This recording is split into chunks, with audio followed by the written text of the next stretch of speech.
Welcome to my channel. Jangan lupa dukung channel ini ya dengan subscribe, like, and comment. Assalamualaikum warahmatullahi wabarakatuh. Kali ini kita akan membahas tentang faktor pendorong dan faktor penghambat perubahan sosial.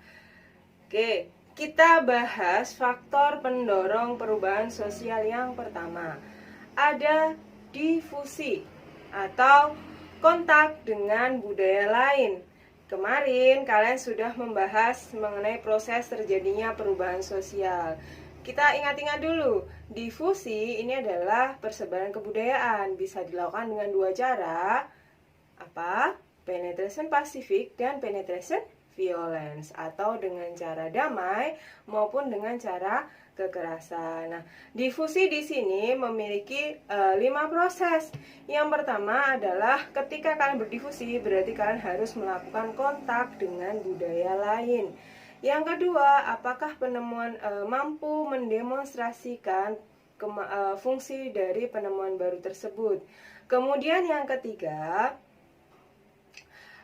ada kegunaan dari penemuan baru tersebut bagi masyarakat. Kemudian yang keempat, apakah ada saingan dari penemuan baru tersebut. Dan terakhir, ada peran dari masyarakat setempat terhadap penemuan baru tersebut. Berarti pada dasarnya ketika kita kontak dengan budaya lain, ini akan erat hubungannya dengan adanya penemuan baru. Semakin sering manusia kontak dengan budaya lain, maka kemungkinan untuk melakukan perubahan sosialnya juga semakin cepat. Kemudian yang kedua adalah adanya sistem pendidikan yang maju. Sistem pendidikan yang maju. Pendidikan ini memberikan kemampuan bagi peserta didiknya. Peserta didik akan semakin kreatif, kemudian pola pikirnya semakin kritis, kemudian memberikan ilmu pengetahuan, baik itu secara formal maupun non formal. Kenapa bisa mendorong perubahan sosial? Ketika pendidikan individu atau seseorang ini maju, maka pola pikirnya pun akan semakin maju. Berarti dia punya pemikiran jangka panjang, baik bagi dirinya maupun bagi masyarakat. Selain itu, pemikiran yang kritis berarti mereka peka terhadap lingkungan sekitar. Kepekaan terhadap lingkungan sekitar ini bisa mendorong terjadinya perubahan sosial. Apabila lingkungan sekitar atau lingkungan sosialnya ini tidak sesuai dengan apa yang seharusnya menurut dirinya, apa yang seharusnya terjadi menurut individu tersebut, maka ini bisa mendorong adanya perubahan sosial, atau si individu ini bisa menjadi agent of change dari perubahan sosial tersebut. Sudah 2 poin. Yang ketiga, faktor pendorong perubahan sosial itu adalah adanya stratifikasi terbuka. Oke, ini materi kelas 11 ya, stratifikasi terbuka. Kita ingat, stratifikasi terbuka ini sangat mendorong terjadinya perpindahan status dari status atas ke status bawah, atau dari status bawah ke status atas. Nah, otomatis adanya stratifikasi yang terbuka dalam masyarakat ini akan mendorong individu, atau setiap individu pasti akan punya kemauan, baik itu untuk mempertahankan statusnya atau untuk berupaya naik ke status yang lebih tinggi. Caranya seperti apa? Caranya banyak, mungkin melalui pendidikan, melalui keterampilan, melalui, kalau status dari lahir ini opsional ya, karena kan kalian lahir dari mana kita tidak bisa memilih. Banyak. Jadi ketika stratifikasi dalam masyarakat terbuka, ini akan memotivasi individu itu untuk berupaya memperoleh status yang mereka inginkan. Nah, ketika mereka berupaya mencapai status yang mereka inginkan, berarti ini akan mendorong terjadinya perubahan sosial bagi individu. Nah, ketika dia sudah sampai pada status yang dia inginkan, berarti nanti akan ada perubahan status dalam masyarakat, maka akan mendorong perubahan sosial dalam lingkungan sosial atau lingkungan masyarakat. Oke, Kemudian yang keempat, adanya toleransi terhadap perilaku menyimpang. Loh, kok bisa mendorong perubahan sosial? Perilaku menyimpang ini adalah perilaku yang tidak sesuai dengan nilai dan norma. Jelas. Lalu kenapa kita harus melakukan toleransi? Kadang perilaku yang tidak sesuai dengan nilai dan norma ini bukan sepenuhnya salah dari perilaku tersebut. Namun mungkin memang nilai dan norma yang ada di dalam masyarakat ini sudah tidak sesuai dengan kebutuhan masyarakat di setempat, atau sudah tidak sesuai dengan perkembangan zaman. Sehingga ada perilaku beberapa individu ini yang tidak sesuai dengan nilai dan norma. Nah, jadi bukan berarti kok kita selalu memberikan toleransi terhadap seluruh penyimpangan, tidak. Tapi kita memilah beberapa penyimpangan yang sekiranya itu memang tidak sesuai dengan nilai dan norma, namun mungkin suatu saat justru akan memberikan perubahan sosial dalam masyarakat. Kemudian faktor pendorong perubahan berikutnya adalah adanya keinginan untuk memperbaiki diri. Nah, ini berarti berasal dari kalian sebagai individu maupun kalian sebagai kelompok. Adanya kemauan, ini sudah kemarin dibahas di faktor penyebab. Adanya kemauan itu berbanding lurus dengan adanya usaha. Ketika kalian sudah punya motivasi dalam diri kalian, maka ini kalian pasti akan berusaha untuk mencapai perubahan yang kalian inginkan. Jadi misalkan kalian sudah naik ke kelas 12. Oh, saya ketika sudah di kelas 12 tuh nggak mau dicap lagi sebagai anak nakal, anak males, anak yang tidak bertanggung jawab. Nah, kalian berupaya menghilangkan label-label negatif yang ada di dalam diri kalian. Kalian berusaha supaya kalian tidak dianggap anak malas lagi, kalian tidak dianggap sebagai anak yang nakal dan sebagainya. Nah, ini adalah pendorong dari terjadinya perubahan sosial. Faktor berikutnya adalah sikap yang terbuka dalam menerima hal-hal baru. Sikap terbuka ini biasanya berhubungan dengan stratifikasi yang terbuka. Jadi mereka biasanya bersikap terbuka juga terhadap adanya penemuan-penemuan baru.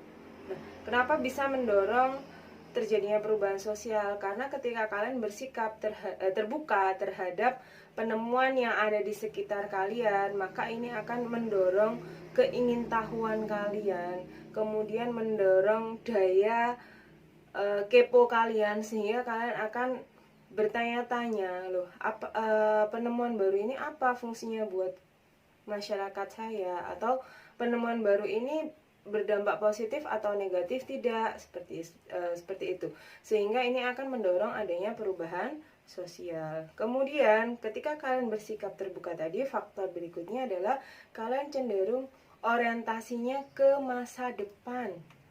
Nah, jadi tinggalkan sesuatu yang buruk, move on ke hal yang sifatnya positif, hal yang jangka panjang kira-kira ini akan menjadi baik untuk diri kita. Nah, ini akan mendorong terjadinya perubahan sosial. Kalau kita visinya ke depan, nah ini kan kita akan selalu berupaya untuk mencapai cita-cita yang sudah kita inginkan di masa mendatang. Nah, itu tadi beberapa faktor yang mendorong terjadinya perubahan sosial.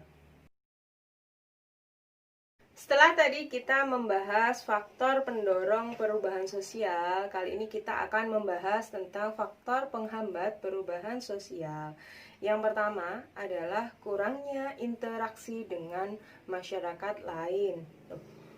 Jelas, ketika kita sebagai individu ataupun sebagai masyarakat ini kurang berinteraksi dengan masyarakat yang lain, maka ini akan menghambat informasi mengenai peradaban atau mengenai perubahan yang terjadi di sekitar kita, sehingga akan menghambat terjadinya perubahan sosial. Kemudian yang kedua, adanya adat kebiasaan yang sudah tertanam kuat atau disebut dengan vested interest.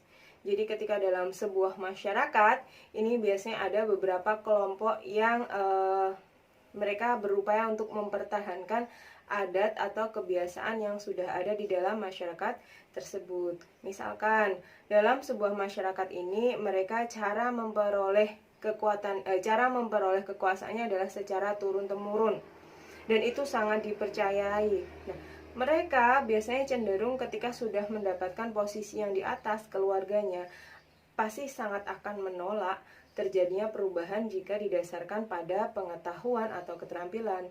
Berarti karena apa?